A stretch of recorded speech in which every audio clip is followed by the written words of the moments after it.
Fellow Kenyans,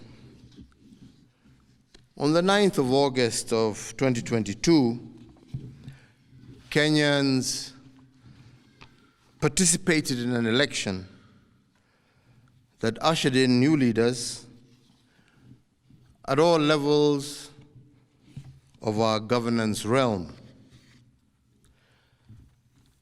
Following a dispute in the presidential election,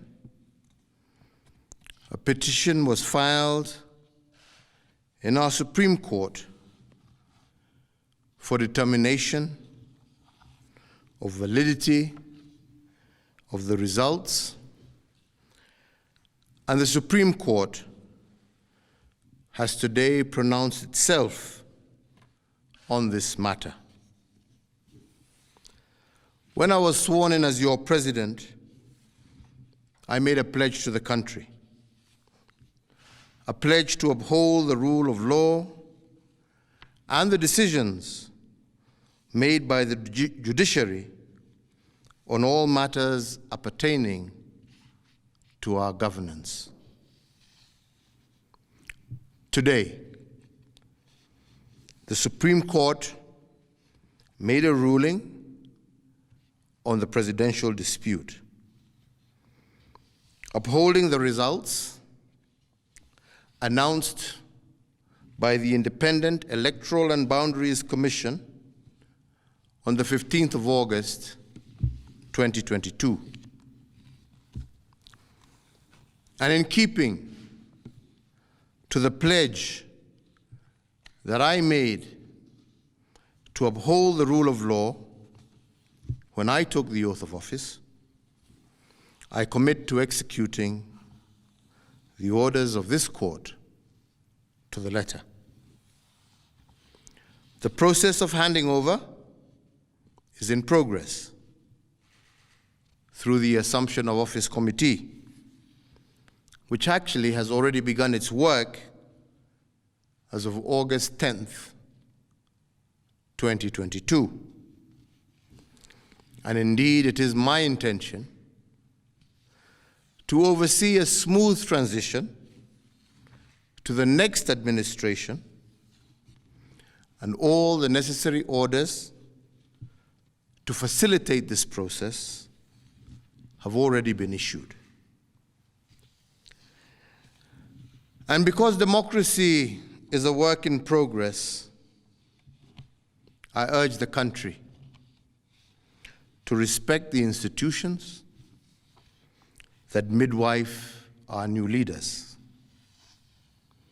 And in doing so, I also urge citizens to constantly put them under scrutiny, for this is the civic duty of every single Kenyan. In particular, this civic duty requires every citizen to constantly put the truth presented by our constitutional institutions to test. And they must test them for coherence, but also for correspondence. They must constantly scrutinize the coherence of the truth given by these institutions, and to ask themselves whether the truth has been coherent from one election to another. Has there been a consistent pattern that is acceptable to our democratic ethos? We must ask ourselves, is it about numbers, or is it about process? Which of these two is it? And can our institutions rule one way in one election and another way in another election without scrutiny?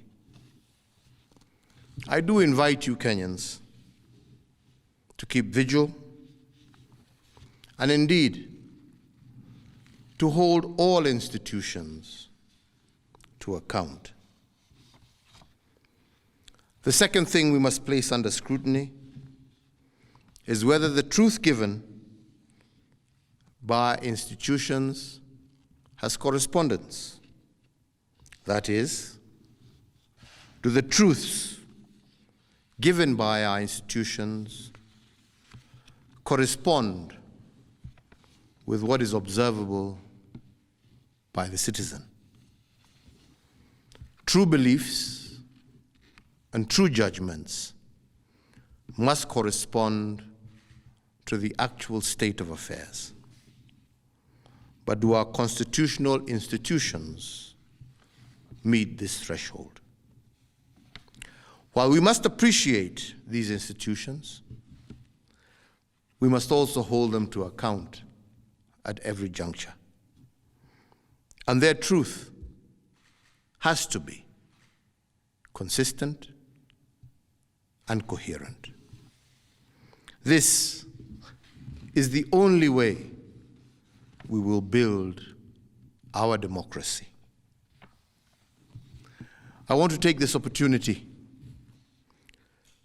to thank every single Kenyan for holding a peaceful election. And for this, I want to thank God, and I want to thank our political parties, but I also want to thank every single individual Kenyan for bringing us thus far. I want to wish well all who have won as they guide our country into the future. And I thank you all for the opportunity to serve, and I say, may God bless you all, and may God bless this great Republic of Kenya.